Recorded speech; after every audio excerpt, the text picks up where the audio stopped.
C'est pour moi un grand plaisir et un honneur de vous présenter notre nouveau gouvernement, le gouvernement de l'espoir, notamment ses principales caractéristiques et sa structure ministérielle dans ce court laps de temps et dans les circonstances exceptionnelles que traverse notre chère nation. Nous pensons que le problème persistant auquel notre nation est confrontée depuis longtemps sont dus à 5 causes principales. L'incapacité à placer les bonnes personnes au bon poste, une gestion défaillante et un leadership avisé, le manque de développement équilibré et la répartition équitable des richesses et de pouvoir, la corruption sous toutes ses formes, la difficulté à accepter les autres pour les raisons partisanes, sectaires, ethniques, religieuses et régionales. Le gouvernement de l'espoir, votre prochain gouvernement civil, entend remédier à ce problème en adoptant une stratégie administrative et de leadership judicieuse alliant expertise, professionnalisme et moralité. Premièrement, les caractéristiques fondamentales du gouvernement civil de l'espoir. Notre slogan, Espoir. Mission, assurer la sécurité, la prospérité et une vie confortable pour chaque citoyen soudanais. Vision, transformer le Soudan en rang des nations développées. Valeurs fondamentales, entité, intégrité, justice, transparence, tolérance. Style de pensée stratégique. Mission, vision, stratégie, plan d'action, mise en œuvre. Méthodologie de travail scientifique, pratique, professionnelle et collective basée sur des critères de réussite et de normes de mesure. Gouvernement civil d'espoir. Technocratique. Il s'agit d'utiliser les connaissances et le bagage technologique de ces abris intellectuels pour gérer la population. Nos partisans. Elle représente la majorité silencieuse car ses membres ne sont affiliés à aucun parti politique. De plus, ce gouvernement combinera deux incohérences. Dans son essence et ses actes, l'altruisme signifie éviter le gaspillage et les excès. Les frères du diable sont les gaspillards. Prospérité. Son objectif est d'offrir à un grand peuple soudanais une vie agréable et prospère. De plus, ce gouvernement intégrera les 3 meilleurs attributs. Sincérité. Nous promettons à Allah et au peuple. La vérité est une promesse que nous promettons à Allah et au peuple de respecter. Ô vous qui croyez, craignez Allah et soyez avec les véridiques. Entité. Nous promettons à Allah et au peuple de ne pas violer notre engagement ni notre confiance et nous prêtons une attention particulière à ceux qui le font. Équité. Nous créons un système juridique et lorsque vous jugez entre des personnes, jugez avec justice. Deuxièmement, conditions requises pour rejoindre le gouvernement de l'espoir. Premièrement, quelle que soit sa couleur ou ses croyances, la personne doit être citoyenne soudanaise. Deuxièmement, l'impartialité politique. Troisièmement, respect des 5 valeurs clés sous-mentionnées. Quatrièmement, capacité à diriger. Cinquièmement, posséder le plus haut niveau de compétences techniques, de compétences et de compréhension requis sur le terrain. Troisième, structure de gouvernement civil de l'espoir. Le gouvernement de l'espoir se compose de 22 ministères répartis comme suit, sans hiérarchisation. Ministère de la Défense, ministère de l'Intérieur. La guerre nous a appris une leçon importante. Notre sécurité nationale est fondamentale. Ministère des Ressources humaines et de la Protection sociale. Il va sans dire que les ressources humaines constituent la pierre angulaire de notre renaissance future en termes d'éducation et de formation, qualification et formation. Ministère de la Transformation numérique et des communications. Comme vous le savez, nous sommes entrés dans l'ère de l'intelligence artificielle et nous sommes déterminés à rejoindre ces rangs. Ministère des Finances. Nous élaborons une politique financière administrative prudente fondée sur une conception économique rationnelle qui optimisera nos ressources, rationalisera nos dépenses et éliminera toutes les distorsions économiques. Ministère de l'Agriculture et de l'Irrigation. C'est là qu'en réside l'épine dorsale de notre économie et nous nous efforcerons d'en faire notre principal avantage concurrentiel. Ministère des Ressources animales et de la pêche. Il s'agit également d'une source stratégique qui représente un avantage concurrentiel majeur. Nous y consacrerons les ressources et l'attention nécessaires pour qu'il puisse jouer pleinement son rôle économique essentiel. Ministère des Minerais. Il s'agit d'un autre don divin que nous entendons transposer dans un modèle de gestion professionnelle afin de favoriser un essor économique majeur pour notre pays. Ministère de l'Énergie. Dans ce secteur stratégique vital, nous mettrons tout en œuvre pour privilégier les énergies renouvelables, alternatives et durables, telles que l'énergie solaire et nucléaire à des fins pratiques. Ministère de l'Éducation nationale et de l'enseignement supérieur et de la recherche scientifique. Il va sans dire que l'éducation et la recherche scientifique sont le fondement de la renaissance des nations.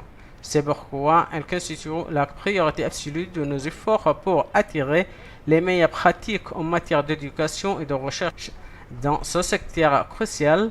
Quant à l'éducation nationale, nous lui redonnerons son illustre d'antan. Ministère de la Santé.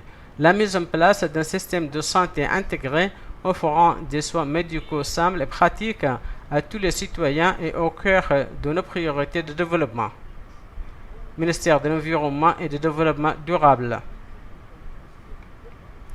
Nous sommes déterminés à élaborer des stratégies et des politiques nationales visant à protéger l'environnement, à préserver nos ressources naturelles et à promouvoir le développement durable. Ministère de la Gouvernance fédérale et du Développement rural. Un développement équilibré est le fondement de la stabilité. Sa faiblesse et son absence étant le dénominateur commun de la part de nos problèmes actuels. Nous y consacrerons la plus grande attention. Ministère de la Justice et du Sport. Nos jeunes représentent environ 65% de la population nationale. Elles représentent plus de la moitié de notre présent et de notre avenir. Nous nous efforcerons donc de maximiser leur rôle et de leur donner l'opportunité de diriger la société. Ministère des Affaires étrangères de la coopération internationale. Ce ministère est l'un des plus importants et nous exploiterons son rôle stratégique pour faire entendre notre voix au monde comme il se doit au service de notre nation, notamment par la diplomatie de la paix et des partenariats productifs. Ministère de l'Industrie et du Commerce. C'est l'épine dorsale de notre économie nationale. Nous nous concentrerons donc sur une production manufacturière intégrée à valeur ajoutée et maximiserons nos exportations afin de dégager un excédent commercial important. Ministère des Infrastructures et du Sport. Sans ce ministère important, l'économie ne se redressera pas. Par conséquent, il jouera un rôle majeur dans la prochaine phase, notamment dans la reconstruction des ruines de la guerre en adoptant une vision moderne et non conventionnelle. Ministère de la Culture, de l'Information et du Tourisme. Ces trois secteurs sont en concurrence. Nous devons donc les développer pour rester au niveau de leurs homologues internationaux. Ministère de la Justice. La justice est le fondement de la gouvernance. C'est pourquoi nous œuvrerons rapidement à la consolidation de l'état de droit en établissant un système judiciaire juste et efficace. Ministère des Affaires religieuses et des Waqf. Nous nous concentrerons sur les lieux de culte, inculquerons les valeurs de modernisation dans la religion et la religiosité, lutterons contre l'extrémisme et bâtirons des ponts de tolérance. Ministère des Affaires du Cabinet. Ce ministère jouera un rôle essentiel dans la coordination de l'action gouvernementale, la résolution des difficultés, l'évaluation et le suivi de la mise en œuvre de la stratégie nationale, et assurera une coordination étroite entre les trois pouvoirs de l'État, le législatif, l'exécutif et le judiciaire. Autre structure ministérielle, il convient de souligner l'existence de longues listes de conseils, d'organismes et d'agences de commissions inutiles représentant des gouvernements parallèles qui drainent les fonds publics. Nous examinerons ces organismes afin de les supprimer ou de les fusionner en ministères ou en les réduisant au minimum une fois leurs fonctions pleinement exercées, peut-être pour une période limitée. La Commission d'intégrité et de transparence, dotée d'une autorité juridique étendue et axée sur la lutte contre la corruption, est l'un des organes administratifs les plus importants, nouveaux comme anciens. Parce que tout notre travail reposera sur une préparation minutieuse, le Conseil national de préparation économique et stratégique a été créé. Comme on le dit souvent, ne pas se préparer, c'est se préparer à l'échec. L'autorité nationale d'investissement est un acteur clé pour attirer les capitaux nationaux et étrangers. En tant que Premier ministre, que souhaite-je pour l'ensemble du pays et tous ses citoyens?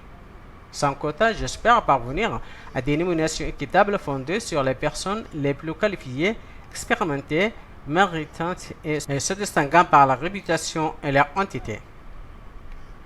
Des hommes d'État capables de faire progresser la nation et de la mettre sur un pied d'égalité avec les pays développés sont nécessaires pour relever les défis de croissance et de stabilité qui nous attendent. Cela exige que nous défendrons les valeurs d'équité, de vertu et d'état de droit et que nous éradiquons de notre langage le népotisme et le favoritisme sous toutes leurs formes et manifestations. Par conséquent, je procéderai à la formation immédiate et progressive du ministère tout en conservant mon droit de Premier ministre qui dispose de l'autonomie nécessaire pour constituer un ministère indépendant composé du talent civil selon les différentes techniques de sélection que je juge appropriées. J'encourage toutefois tous les talents nationaux indépendants qui ont acquis l'honneur à servir la patrie à nous envoyer leur CV via les réseaux sociaux mentionnés accompagnés du nom de l'organisme gouvernemental concerné. Ce faisant, nous aurons mis en œuvre l'une des stratégies les plus efficaces pour attirer les talents nationaux indépendants et établir une réserve nationale centrale, principale source d'informations, de compétences, d'expérience et de savoir-faire qui fait cruellement défaut à l'ensemble de la fonction publique. Vive notre nation, libre, fière, digne et résiliente. النزاهة والشفافية ذات السلطات القانونية الواسعة